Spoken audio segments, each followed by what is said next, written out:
Hey guys, welcome back to Marvel FKB Fandom Kingdom Breakdown and I'm your friend JP। इस video की request हमारे subscriber अमन king ने की थी, तो ये मेरी तरफ से शाउट आउट अमन भाई को। सीक्रेट इन्वेजन का एपिसोड 5 आ गया है और इस एपिसोड में हमें ब्लैक विडो के रिक मेसन का कैमियो दिखा। ओलिविया कोलमैन की सोनिया फॉल्सवर्थ अपनी कूल स्पाई वाली फॉर्म में दिखी। स्क्रल्स को ग्रेविक का असली रूप पता चल चुका है और ग्रेविक ने अब तक फ्यूरी को क्यों नहीं मारा, इसका कारण भी हम जान गए हैं। द हार्वेस्ट, जी हाँ, एक वाइल जिसमें सभी एवेंजर्स का ब्लड कलेक्ट किया गया, जो खून एंड गेम के फाइनल बैटल के दौरान एवेंजर्स ने बहाया। और आज हम बात करेंगे क्यों फ्यूरी ने ये सब किया और कैसे द हार्वेस्ट एमसीयू के फ्यूचर में एक बड़ा रोल प्ले करने वाला है। Let's get started. एपिसोड 5 में फ्यूरी ने खुद सोनिया को अपने मुंह से बताया कि उसने ही स्क्रल्स को एंड गेम की लड़ाई के बाद डीएनए कलेक्ट करने भेजा था। लेकिन फ्यूरी एवेंजर्स के हार्वेस्ट डीएनए से क्या करेगा, इसके बारे में जानने से पहले हम फ्यूरी के पॉइंट ऑफ व्यू और एमसीयू ओरिजिन के बारे में बात करेंगे और जानेंगे कैसे निक फ्यूरी ने हार्वेस्ट का प्लान बनाया। निक फ्यूरी एक फर्स्ट ब्लैक शील्ड एजेंट था, जो उसके लिए बहुत ही गर्व की बात थी, क्योंकि वो एक ऐसे टाइम में पैदा हुआ था जब व्हाइट्स ब्लैक से नफरत करते थे। तो जब फ्यूरी ने कैप्टन मार्वल को सभी स्क्रल्स को क्री वालों से बचाते हुए देखा, तो उसे लगा कि अर्थ को भी ऐसे ही हीरोज की जरूरत है। और ऐसे ही निक फ्यूरी के दिमाग में एवेंजर्स का आइडिया आया। लेकिन उस जमाने में ना तो टोनी स्टार्क आयरन मैन था, ब्रूस बैनर हल्क नहीं था, थॉर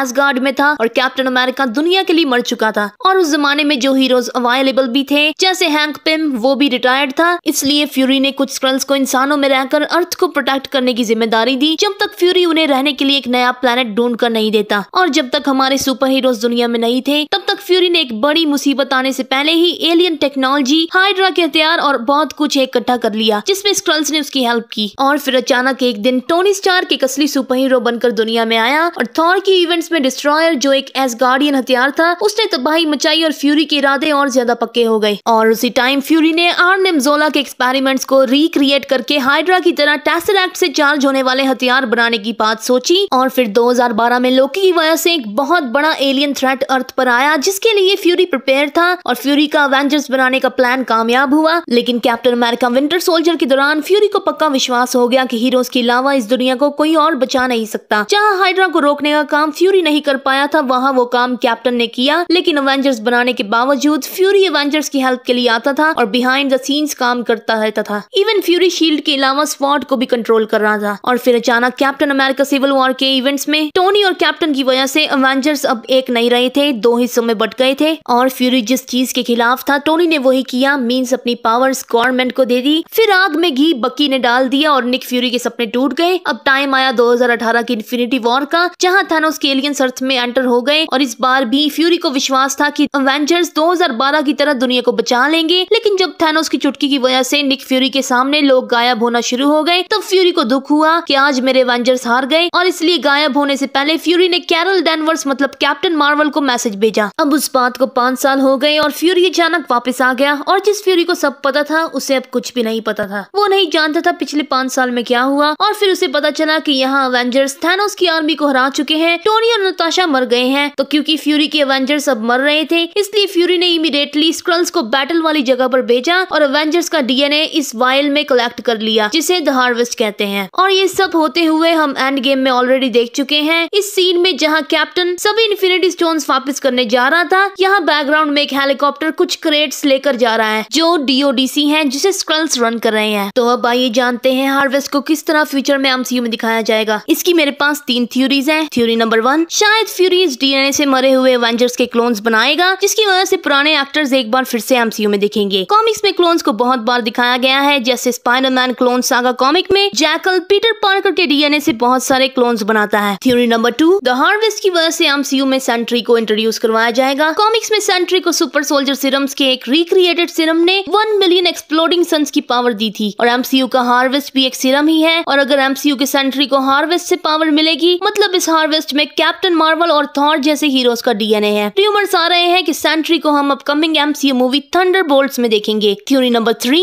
हम जानते हैं कि प्रेसिडेंट रिटसन के बाद कैप्टन अमेरिका 4 में नया प्रेसिडेंट थंडरबोल्ट रॉस बनेगा। और क्योंकि अभी तक हमने रॉस को रेड हल्क के रूप में नहीं देखा, इसलिए शायद हार्वेस्ट की वजह से प्रेसिडेंट रॉस बनेगा एमसीयू का रेड हल्क। क्योंकि अगर आपने इनक्रेडिबल हल्क देखी है, तो आप जानते होंगे थंडरबोल्ट रॉस कितना बड़ा हरामी है। वेल, यहाँ एक बहुत ही कूल डिटेल है। यहाँ इस लॉकर पर नॉर्स भाषा में कुछ लिखा हुआ है, जो एसगार्डियन भाषा है। और लोकी सीजन 1 में इस टाइम मॉनिटर में सन 1708 फिनलैंड के शहर पॉर्वो की लोकेशन दिख रही है। तो हो सकता है हमें लोकी सीजन 2 में इससे रिलेटेड कुछ दिखेगा, क्योंकि फिनलैंड वही जगह है जहाँ निक फ्यूरी ने हार्वेस्ट को छुपा कर रखा है और रियल लाइफ में फिनलैंड नॉर्डिक कंट्रीज में से एक है। अगर वीडियो अच्छी लगी तो चैनल को सब्सक्राइब जरूर करना। आज के लिए बस इतना ही। Thanks for watching.